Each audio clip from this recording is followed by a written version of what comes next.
Good morning. ప్రభువైన యేసుక్రీస్తు వారి పరిశుద్ధ నామములో అందరికీ శుభాలు.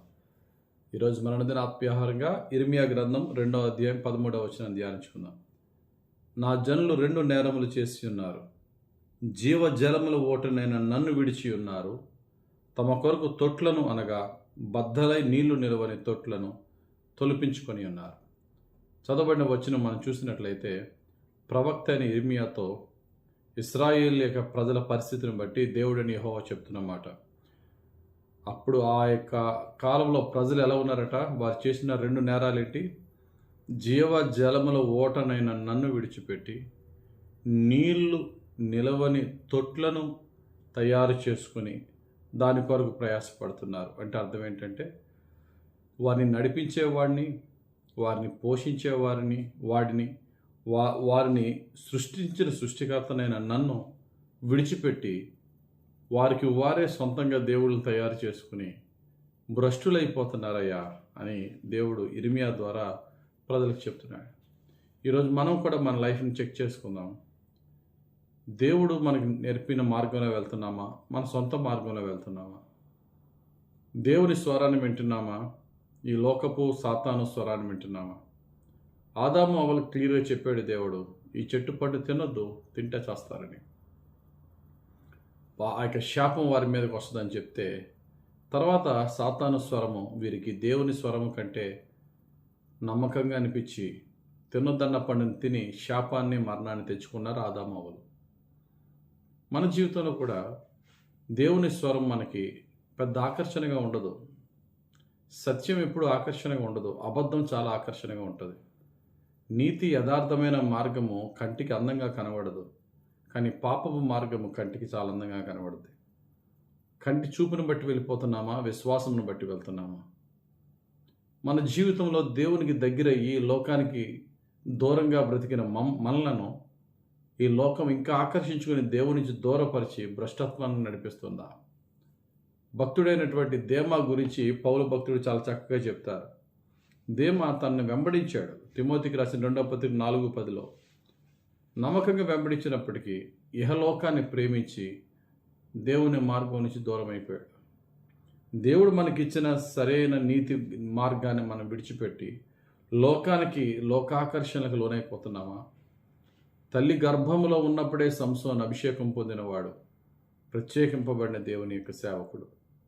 అతడు ఎదిగి పెద్దవాడై అది పుట్టిన తర్వాత దేవుడు అతని జీవితంలో చాలా బలమైన కార్యాలు చేస్తూ ఉన్నాడు. అతనికి తెలుసు అతడు కారణ జన్ముడని, అతనికి తెలుసు అతని మీద బలమైన అభిషేకం ఉందని. కానీ అతని యొక్క పిలుపుని కాదని శరీర కోరికలకు బానిసైపోయాడు. దేవుని పిలుపు తన మీద ఎంత హెచ్చుగా ఉందో, దేవుని అభిషేకం తన మీద ఎంత హెచ్చుగా ఉందో దానికి లొంగలేదు, దానికి లోబడలేదు. కానీ తన శరీరం కోరుకుంటున్న కోరికలు, కళ్ళు ఆశించిన అందాలు, లోకాశలకు పడిపోయి దేవుని యొక్క అభిషేకాన్ని, దేవుని యొక్క పిలుపునకు దూరమై భ్రష్టుడైపోయాడు. గమనించండి, మన జీవితంలో కూడా మనకి సరైన మార్గము, దేవుని మార్గం తెలుసు, అయినప్పటికీ కూడా మనం ఏం చేస్తున్నామంటే లోకానుసారంగా వెళ్తూ ఉంటాం. ఎందుకంటే దేవుడు కనపడ్డ మనకి, కానీ ఆయన మార్గాలు ఆయన వాక్యం ద్వారా వినబడుతూ ఉంటాయి. కానీ కనబడని దేవుని కంటే మనమే ఒక కనబడే దేవుని తయారు చేసుకుని ఆ దేవునికి సాగిల పడితే బాగుంటుంది కదా అని చెప్పి ఇశ్రాయేలు ఏం చేశారండి?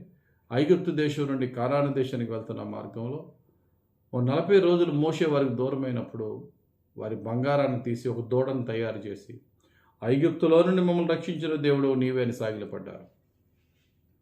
ప్రియమైన దేవుని సంగమా, మన జీవితాన్ని కూడా ఒకసారి పరిశీలన చేసుకుంటూ ఉందాం. ప్రభువా, నీకు ఇష్టమైన మార్గంలోనే నేను నడవాలి. అది నా కంటికి ఇంపుగా కనబడకపోయినా, అది నీ చిత్తం అయితే కష్టమైన అందులో నడిచే జీవితం ఇవి. ఈ లోక సంబంధమైన మార్గము మా కంటికి అందంగా కనబడుద్ది, ఒంటికి సుఖంగా కనబడుద్ది, అయినా దాన్ని వెంబడించకుండా నన్ను రక్షించు.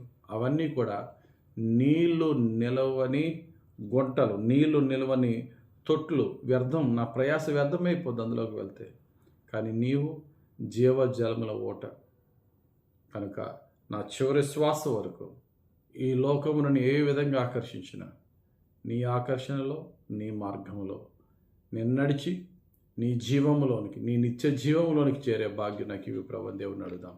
దేవుడు మనల్ని రక్షించి, లోకాకర్షణ నుంచి రక్షించి, దేవుని యొక్క చిత్తాన్ని ప్రక్కన పెట్టి మన ఇచ్చను నెరవేర్చేవారిగా కాకుండా మన శరీర కోరికలను చంపుకొని దేవుని చిత్తాన్ని నెరవేర్చేవారుగా పరిశుద్ధాత్ముడు మనల్ని నడిపించునుగాక. ఆమేన్. ప్రార్థన చేసుకుందాం. పరిశుద్ధుడా, ప్రేమ కలిగిన తండ్రి, ఏ దినమున నాయన మీరు ఇచ్చిన వాక్యం బట్టి వందనాలు. ధ్యానించిన వాక్య ప్రకారంగా ఇశ్రాయేలీయులు నిన్ను కాదని వారి సొంత మార్గాలు వెతుక్కొని వారు భ్రష్టులైపోయారు.